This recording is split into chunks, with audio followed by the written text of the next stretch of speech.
கர்த்தருடைய பரிசுத்த நாமத்திற்கு மகிமை உண்டாவதாக. உங்கள் யாவரையும் இயேசுவின் நாமத்தினாலே அன்புடன் கூட வாழ்த்தி நான் இந்த வார்த்தைக்கு நேராக வரவேற்கிறேன்.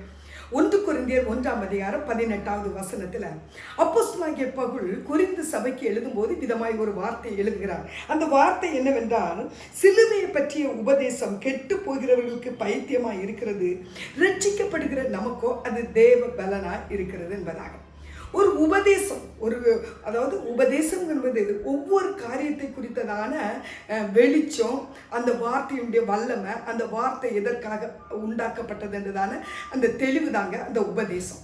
ஆனால் இங்கு அவர் சிலுவையை குறித்ததான ஒரு வெளிச்சத்தை இல்லை சிலுவை குறித்ததான ஒரு வல்லமையை அவருக்கு எப்படி சொல்கிறார் என்றால், அதை பற்றி தான உபதேசம், அதுக்குள்ளே இருக்கிறதான ஆசீர்வாதம், அதற்குள்ளே இருந்து நமக்கு கிடைக்கக்கூடிய நன்மைகள், இதுதாங்க உபதேசம். அந்த சிலுவை பற்றி அவர் சொல்லும்போது சொல்கிறார், அந்த உபதேசம் யாரெல்லாம் ரட்சிக்கப்படணுமோ இல்லை யாரெல்லாம் விடுதலை அடைய வேண்டும் என்று விரும்புகிறார்களோ அவர்களுக்கு அது தேவ பலனாய் இருக்கிறது. கெட்டு போகிறவங்களுக்கு அதை குறித்து உபதேசம் பண்ணும்போது அதை அவங்க எப்படி நினைக்கிறாங்கன்னா, பைத்தியமாய், அது புரோஜனமற்றதாக நினைக்கிறாங்கன்னு இந்த இடத்துல எழுதி போகிறார்.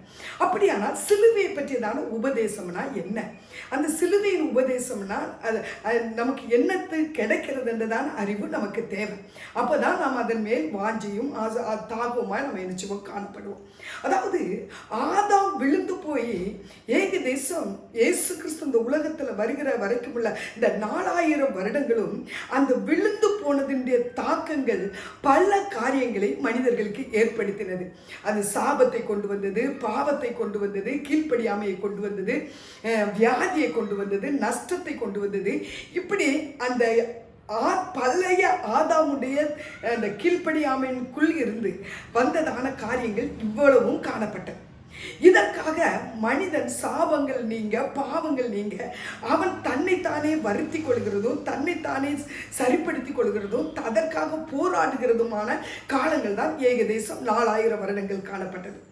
ஆனால் அந்த காரியங்களுக்காக இயேசு சிலுவையிலே சென்றது நிமித்தம், அவர் நமக்காக மரித்தது நிமித்தம் இத்தனை காரியங்களிலிருந்தும் நமக்கு ஒரு விடுதலை கிடைத்தது என்பதை தான் இன்னைக்கு சிலுவை நமக்கு உபதேசம் பண்ணி கொண்டு இருக்கிறது. அதுக்கு பேர் தான் சிலுவையின் உபதேசம். உன்னுடைய பாவங்கள் சிலுவையிலே மன்னிக்கப்பட்டது. பாவத்தின் சம்பளம் மரணம்னு பழைய ஏற்பாட்டில் சொல்லப்பட்டது. இயேசு நமக்காக மரித்ததுனால, அவர் மரித்ததை போல நாம் ஞானஸ்தானத்தில் மரிக்கிறதுனால நம் பாவத்திலிருந்து அந்த மரணத்திலிருந்து விடுதலை அடைகிறோம். சாபங்கள், அவர் சிலுவையிலே நமக்காக மரித்ததுனால நம்முடைய சாபங்கள் மாறுகிறது. அவர் ஐஸ்வர்யனாய் இருந்து தரித்திரர் ஆனதுனால நம்மளுக்கு மீண்டும் ஆசீர்வாதம் என்ன செய்து வருகிறது. இதுதாங்க சிலுவையின் உபதேசம். ஆனால் இதை நீ ஒண்ணுமே செய்யாதான், அவர் உனக்காக செய்து முடித்தார் நீ நம்பினாலே இத்தனை ஆசீர்வாதங்களையும் நீ சுதந்திரித்துக் கொள்கிறாய் என்கிறது சிலுவையின் உபதேசம். ஆனா கெட்டு போகிறவன்னு சொல்றாங்களே, அவங்க எப்படின்னா, அது எப்படி அவர் என் பாவத்துக்காக மரிச்சார் நான் நினைச்ச உடனே என் பாவம் போயிருமா? என் சாபத்துக்காக மரிச்சார் நான் நினைச்ச உடனே என் சாபம் போயிருமா? அது எப்படி அப்படின்னு அவங்க ஒரு கேள்வி எழுப்புறாங்க. அவங்களுக்கு இதை சொன்ன இது பைத்தியமா அவங்களுக்கு காணப்படுது. நான் ஒரு மனிதனை உங்களுக்கு முன்னால் வைக்கிறேங்க. நான் அந்த அந்த தெய்வ மனிதனை, ஒரு மனிதனை நான் வைக்கிறேன். இந்த நாகமா அவர் தன்னுடைய குஷ்டம் நீங்குவதற்காக தீர்க்கதரிசியிட போன நேரத்தில் தீர்க்கதரிசி அவருக்கு சொன்ன காரியம் என்னன்னா, இந்த குஷ்டம் நீங்கள் இத்தனை நாள் மருந்து எடுக்கணும், இத்தனை நாள் வைத்தியம் பார்க்கணும், இதில் இந்த கடினமான ஒர்க் பண்ணணும், அப்படியெல்லாம் சொல்லாமல் அவர் சொன்னார், நீங்கள் யோர்தானில் போய் 7 தடவை முங்கினாலே போதும், உங்களுக்கு வியாதி சுகமாக்குங்கிறது சொன்னார்.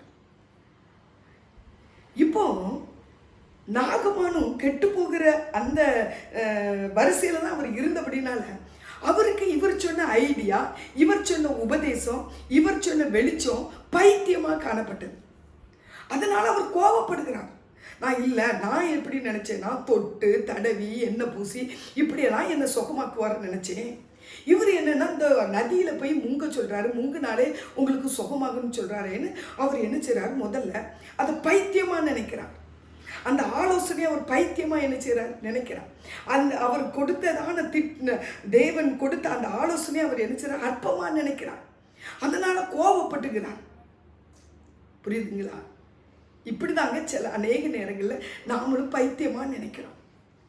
பைத்தியமா நினைத்து கோபப்பட்டு அதை நம்ப மாட்டோம். அந்த சத்தியத்துக்குள்ள நம்ம வர மாட்டோம். அதை நம்ம ஏற்றுக்கொள்ள மாட்டோம். நீங்க பழைய ஏற்பாட்டில் எடுத்துக்காங்க, இந்த பழத்தை சாப்பிட்டா நீ சாகவே சாவேன்னு ஆதாமிட்ட ஏவாள்ட்டி ஆண்டவர் சொன்னார். ஆனா இங்க புதிய ஏற்பாட்டில் அவர் சொல்றாரு, என்ன அதை நினைவு கூர்ந்து, நான் உங்களுக்காக மரித்ததை நினைவு கூர்ந்து நீங்க அப்பத்தின் திராட்சை ரசத்தை எடுத்து இதை பானம் பண்ணு, உனக்கு ஜீவன் கிடைக்கும், நித்திய ஜீவன் கிடைக்கும் சொல்றாரு. இது சிலருக்கு பைத்தியமா தெரிகிறது. உன் பாவம் மன்னிக்கப்படணுமானா இயேசு உனக்காக மரித்தாருங்கிறத விசுவாசித்து நீ தண்ணிக்குள்ள போய் மூழ்கி எழும்பி அது ஒரு ஞானஸ்தானம் எடுங்கிறாரு. இது மனிதர்களுக்கு எப்படி காணப்படுது? பைத்தியமாக காணப்படுகிறது. ஆனா யாரெல்லாம் விடுவிக்கப்பட வேண்டும் என்று நினைக்கிறாங்களோ, ரட்சிக்கப்பட வேண்டும் என்று நினைக்கிறாங்களோ, அவங்க இந்த சுவிசேஷத்தை ஆசையாய் உட்கொண்டு அதுக்கு கீழ்ப்படுகிறாங்க, அதை கை கொள்றாங்க. அவங்களுக்கு அதை தேவ பலனாய் மாறி அவங்களை அதை விடுதலை பண்ணி அவங்களை சிங்காசனத்தில் என்ன செய்து உட்கார வைக்கிறது. அதனால தான் கொரிந்தியருக்கு அவர் ஆலோசனை கொடுக்கும்போது சொல்றாரு, இந்த சிலுவையை பற்றிய உபதேசம் கெட்டு போறவனுக்கு பைத்தியம், ஆனால் நமக்கு அது எப்படி இருக்கு?